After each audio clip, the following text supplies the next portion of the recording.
Good night and welcome to Teleislas News with the most relevant and important information of the day. During a meeting with House Representative Elizabeth J. Pan, the Minister of ICT's Carmen Ligia Valderrama spoke about the department's connectivity. In the first instance, the minister spoke about the efforts made to improve connectivity in the department. All our effort as national government is focused on this issue. We know that the effort cannot stop. We have to cover the maximum capacity. So today we can continue announcing the 19 digital centers that will remain and will be operating. At this moment, they are already installing 11 that are soon going to start operating, just as the submarine cable issue that will be strengthened in terms of connectivity, and a very important news such as the issue of digital center, to which in 2025 we will bring the connectivity of more than 1,800 points. This will generate good response regarding the improvement of connectivity. In addition, in digital transformation, there is a huge offer that we will be taking so that islanders can carry out virtual courses for training and in some cases have free aid. The representative to the chamber mentioned that such action of the national government to improve connectivity on the island must be comprehensive in order to have a real impact in the department and just be able to reach the entire community.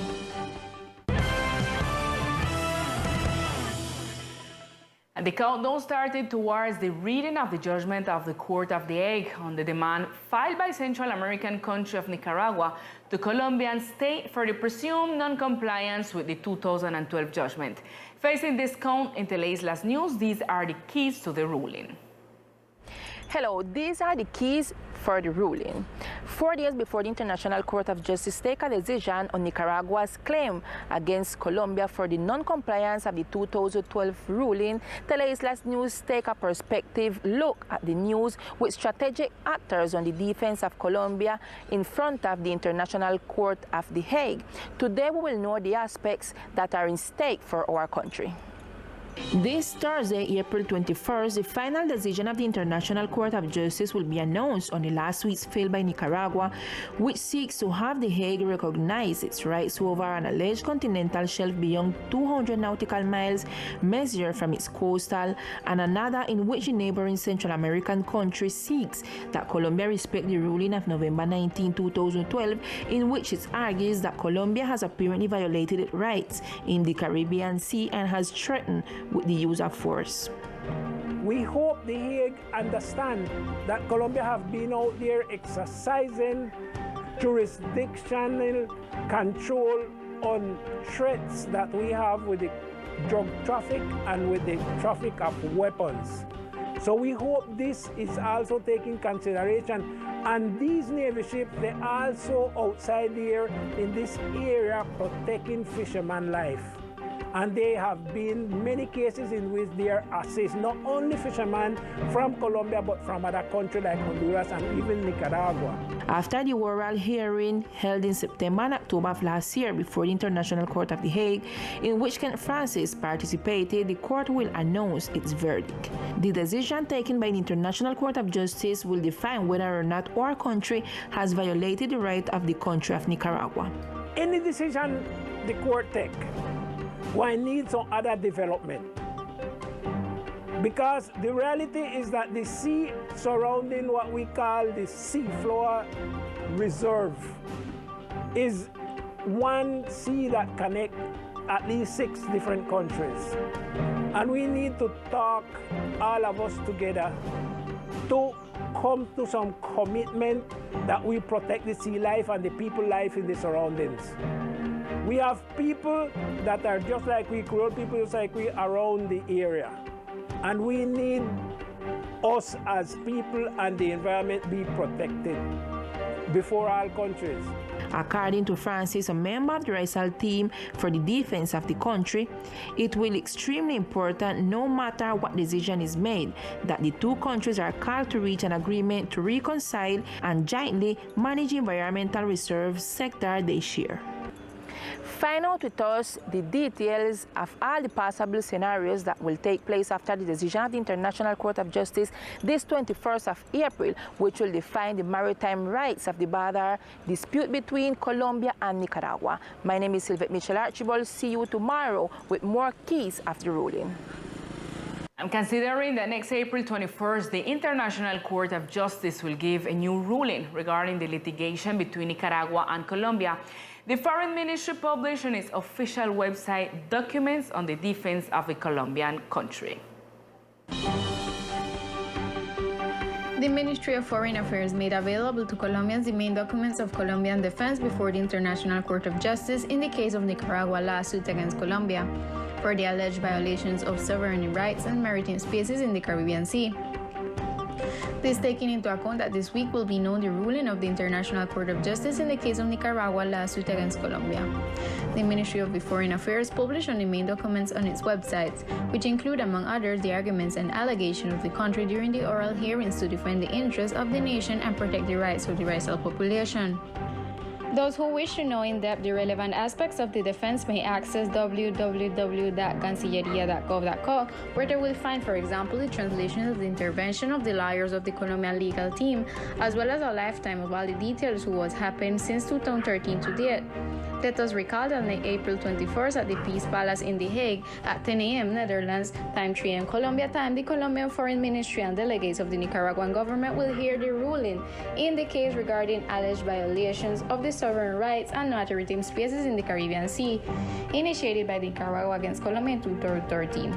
In this decision, the International Court of Justice will examine the Nicaraguan claims according to which Colombia violated international law allegedly for not complying with the last ruling of November 19 of 2020. Captures, imposition of fines, and seizure of sharp items were part of the actions taken by the National Police during the Easter week. The institution delivered a report of the activities deployed.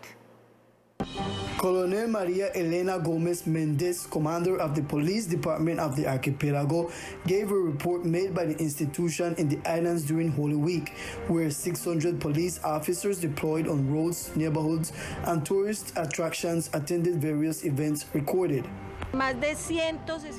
More than 165 disciplinary measures were applied to those who behaved in a manner contrary to the law.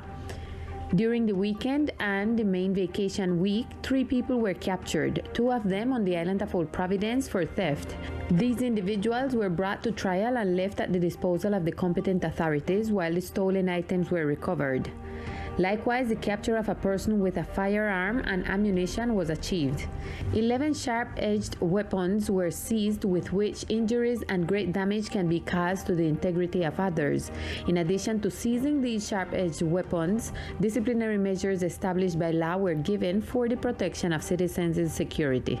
The authorities also noted that during this weekend there were no cases of murder or serious road accidents, but there were confrontations between tourists in a state of intoxication in the Sprat Bight pedestrian pathway. Positive was the report of the maritime activities given by the National Navy. The institution states that they accompanied the displacement and mobilization of more than 1,500 vessels. A very positive report was given by the Coast Guard Station regarding the maritime activities carried out during the Holy Week in our archipelago department. Lieutenant Commander of the Coast Guard Station, Moises Camacho, emphasized and congratulated islanders for their good behavior at sea, since there were no accidents or injuries to regret. The vessels were accompanied by 2 units of the Maritime Unit at Sea, as well as all the boats and wharves were protected by the police, the port captaincy itself, where the accompaniment was achieved. The movement and mobilization of more than 1,500 boats and about 5,000 tourists made transit in the waters of the archipelago safely. We had no accidents to regret, no injuries. There were also a couple of infractions. There were 3 infractions for boats that performed activities that are not allowed, but nothing that was out of the ordinary, and that was also part of the activities carried out during this season. The commander described as positive the report of the activities during the Holy Week. Captain Camacho gave thanks to those involved in these activities for having complied with maritime regulation, and he also said that the Colombian Navy will continue to provide support in the displacement and mobilization of vessels in the department. And hundreds of tourists continue to leave the archipelago today after the Holy Week break. For this reason, we go to the Gustavo Rojas Pinilla International Airport to take a closer look at the return plans and its progress. Since yesterday, Sunday, the return plans for hundreds of Colombian and foreigners who came to vacation for the Easter week break to the archipelago began. The authorities indicate that there was an increase in the flow of visitors during these days, a situation that allowed the economic reactivation of several sectors. Somos de Santander. We are from Santander. We are going to Bucaramanga. We spent 4 nights and 5 days on the island. Very nice people, very friendly and attentive, very nice to stay. The sea has recovered its beauty, very crystalline. Everything was very beautiful. Y en este momento estamos yendo para acá. At this moment, we are going back to Cartagena. Nothing out of the ordinary. We did everything. Very nice, spectacular. Excelente, sobre todo la gente de aquí. Heading towards Bogota. Excellent, especially the people here. They're very friendly, and the highlight was the people's kindness. One can walk super quiet in the streets. Nothing happens to you. Very confident. Nos dirigimos hacia Bogotá. We are heading back to Bogota. We like everything. Everything was very organized. Civil Aeronautics informed that there will continue to be a high flow of flights of travelers returning to their cities of origin in the coming hours. At this time, the blockade continues on the road in the Masami Hill sector. They are receiving water tank trucks in which the company providing the drinking water supply service has committed itself, which is a contingency plan to deal with the current situation. From early hours in the morning, the community of the sector of Masami Hill blocked the main road of the sector of Perry Hill for the lack of drinking water. They claim they have had more than 2 months without the precious liquid, as was recorded by the cameras of Teleislas News. Nosotros llevamos 2 meses, ellos llevan 2 meses y 4 días que no les ha llegado agua a ellos tampoco allá. Porque de por ahí, cuando acá no llega, ellos nos pasan manguera cuando llega allá, y así que vivimos por aquí. Así es que vivimos, porque no es constante el agua, que es no sé qué es lo que está pasando. Supuestamente la otra es que bloquearon que cada 15 días iba a llegar el agua. Y ya mira cuánto llevamos. Y no es ya pasó, medio lo pusieron en enero y otra vez el mismo problema. Porque ya tenemos 2 meses sin tener agua. ¿Cómo puede ser justamente que a otros sectores lo han beneficiado y a diariamente? Yo estoy trabajando en un sector, el CLIP, que allá llega el agua diariamente, porque yo lo he visto, y acá tenemos 2 meses sin tener agua.